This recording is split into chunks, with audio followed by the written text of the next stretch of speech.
Welcome to the Wild Simplicity podcast, the podcast for awakening women who are ready to shed the layers, let go of the clutter, and rediscover their wild and wonderful selves that lie beneath. I'm Anna Day, and together we'll explore how to simplify, release what's no longer serving us, and embrace the possibility of living fully in this one wild and precious life. Whether you're a dreamer, a seeker, or someone who craves doing things differently, this space is for you. Let's dive in and awaken the magic within. Hello, welcome back to the Wild Simplicity podcast. This is Anna, and it has been a few weeks since I've been on here. It's been 3 weeks, which isn't that long really, but I've been used to putting out the podcast every week, so I have definitely missed it. And I don't know how I skipped a week actually to begin with, but anyway, here we are 3 weeks later, and I did say earlier on, I'm just going to leave it until next week because it's Easter holidays and I really haven't had a moment or haven't prioritized myself and my work. And it's so interesting. Anyway, so I decided to do it imperfectly, and I don't have the podcast mic or anything, which is the way I used to record it, just like this. And but it's interesting the structures that I have, or the assumptions I make of how things are done, so when I used to record this podcast just on my phone. I used to grab my phone and do voice memos and record a voice memo, and that was it. Done, easy. And then I started doing it on Riverside and recording video then as well, and then using the podcast mic. So it's like, once you start to upgrade to certain ways of doing things in a more efficient, better way, there is, in my mind at least, then I can't go back to the more simpler ways, which is, interesting, wild simplicity, constantly learning my own work of simplifying where I can. And okay, there are times when, in the next few weeks, the kids will be back in school and I'll have more spaciousness and I'll have all my stuff out again and be more focused. But for now, being able to have that flexibility to still get the thing done, but imperfectly and messily. And like, there's every chance a child will come in a few minutes and interrupt me here, and that's okay. And I've also got a mouth ulcer at the moment, which is really annoying me, and the inside of my lip. And that has been the only thing I can focus on because it's so sore. When I bit down on my lip like a few days ago, and then I bit down on it. Once you bite down on it, the little bit sticks out then, of course, and I bit down on it again when I was during a meal.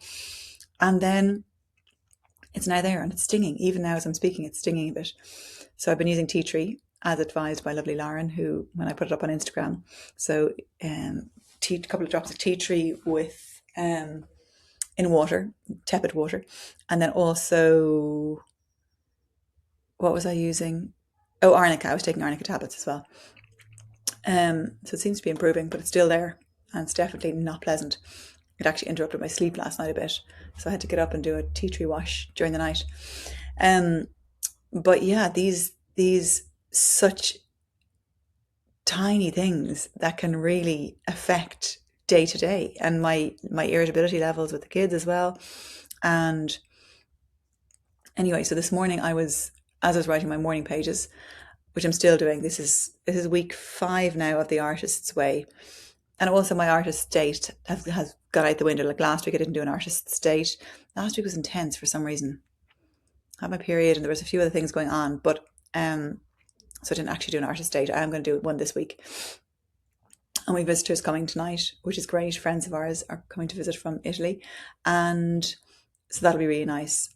And what I am playing with at the moment is the ability to weave these Easter holidays and the kids being off with me getting my bits done and helping myself to feel fulfilled through it as well. So everyone gets their needs met. Like, I'm playing with the kids, spending time with them, and also doing my things and getting my things sorted. That's my child about to come in. Just signal to him not to come in yet. But this morning, writing the morning pages, I was thinking about parts work, like internal family systems, any type of parts work. And I was thinking about all the different parts that were being activated in me, and the part that is feeling anxious, the part that's feeling activated, the part that's feeling, needing getting away from somebody else, the part that's needing tending to, and to be heard and seen, and the benefit of doing parts work and relation to ourselves in parts, so that it's not, we don't create these moments and make them a whole failure because we are a whole person. It's the part of me feels like she hasn't advocated for herself. That part, okay, bring that part in close to me and hold her and acknowledge her and allow her to be loved and heard. And the part of me that feels irritated at whatever, the part of me that feels expansive, the part of me, and taking all these parts and tending to them, and not in a like massive to-do list, tend to all these parts, but in a bring them in close and understand that all of these parts of me are valid and worthy. And it really helped me this morning when I was feeling, how was I feeling this morning? I think I was feeling a bit overwhelmed. There was something going on. I was getting underneath a subconscious pattern, but going at it from the aspect of these parts of that I am all of these parts that make me, and there's the wounded parts, there's the healed parts, and how can the healed parts of me help the wounded parts, and how can I hold the wounded parts, and how can I, oh, that was it. I was reflecting on some messages I had sent to people yesterday and some interactions I'd had, and I was being unusually, actually I used to do this a lot in the past. You know, you have a conversation and then you know, later on you've said something and you analyze it and you wonder, have you said the right thing? Have you said something wrong? Has someone interpreted it a different way than you meant it? And I was having these thoughts around a number of things actually. And I was like, wow, this wounded part of me is really ignited right now. Like, she wants to be heard. She's feeling that she's done something wrong. She's feeling that maybe she said something wrong and she's made a mistake. And so that's a big subconscious belief of mine as well, that is being dissolved, of making mistakes. You know, it's not okay to make mistakes. It wasn't okay for me to make mistakes. That's in the past. It's now okay for me to make mistakes.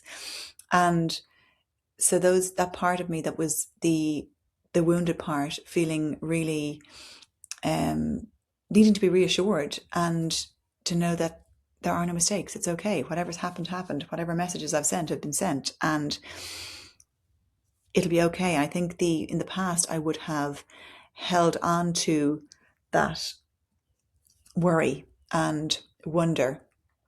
It was worry, actually. It wasn't wonder, because wonder is much more expansive and open, whereas worry and stress over how someone's going to interpret something, or what I've said, or is it wrong, that would stay with me for a long, long time, you know, for hours, days, sometimes weeks.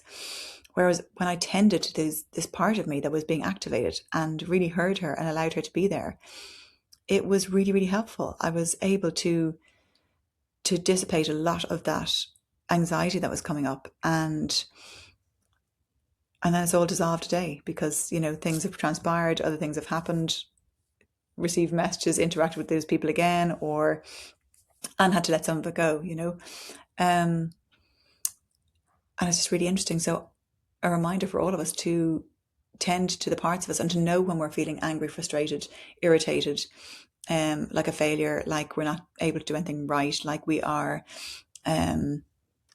you know, not able to hold all the balls up in the air, that it's a part of us. It's a part of us that feels that way. There's another part of us that feels very grounded, or that we can access. Perhaps she might be harder to access, but she's there, that grounded, stable, adult-like presence, and that mother-like energy. And there was this multitude of parts within us. And if we can draw on the parts of us that we feel is an area of strength for us, and that we have spent time with and have healed somewhat, or just a part of our personality and ourselves that is stronger, call on that part to be with us as we are tending to these other parts that are activated and feeling really tender and really taking over and taking up center stages, if they are the only part, and then therefore make us think that we are a failure and are not able to do things.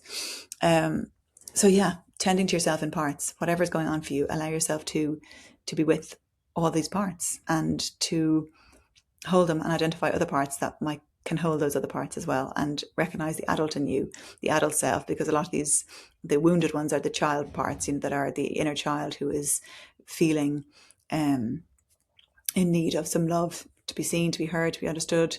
And yeah, that was just what was coming up for me today, the parts of me, and just really cherishing them all, like, hugging them all, holding her. I can feel all of them now as I am doing this, and I feel out of sorts with my work. I feel out of sorts with their kids in the house, and we have a house move coming up as well, so that's obviously contributing. And yeah, there's lots of things, and it's how can I be with all of these parts of myself and draw them in close and really hug them, hold them, nurture them, and allow them to be here, and allow the days as they're unfolding now, particularly in the Easter holidays, where mothering is front and center for me, and my work and things has to go by the wayside a little bit. But also, how can I still prioritize myself, my self-care, like just time meditating on my own, quiet time in nature, and how can I also prioritize mothering in a way that is real connection with my kids. So not, because today what's happened is I've felt that, and we saw friends today as well, which is beautiful, but I felt that I'm being pulled in a lot of different directions, and I'm doing none of them well. And that is one part of me that is saying that none of these things are being done well. Mothering, work, the house, grocery shopping, all the bits and pieces, like none of them are being, it feels like I've dropped a lot of balls. And that's one part of me that feels that way, because I can access another part of me that feels, no, you've got this. This is usually things are fine. Like there's nothing wrong. And really reassuring her, because she can get carried away. That part that feels it's all gone to crap and it's all falling apart. She can take to center stage, and she wants to take center stage and convince me that that's what's happened, and it's not true. So I need to tend to her and hold her and really be there for her and allow her to have the space and time she needs. So encouraging you to hold all the parts of you that are being activated, or the parts of you that are feeling so stable and wonderful and expansive, and knowing that they're all valid, and rather than allowing one singular part to define the entirety of you, allow and remember that it is one part. It is a part. And if you don't know about parts work, look up Richard Swartz. How do you say his name?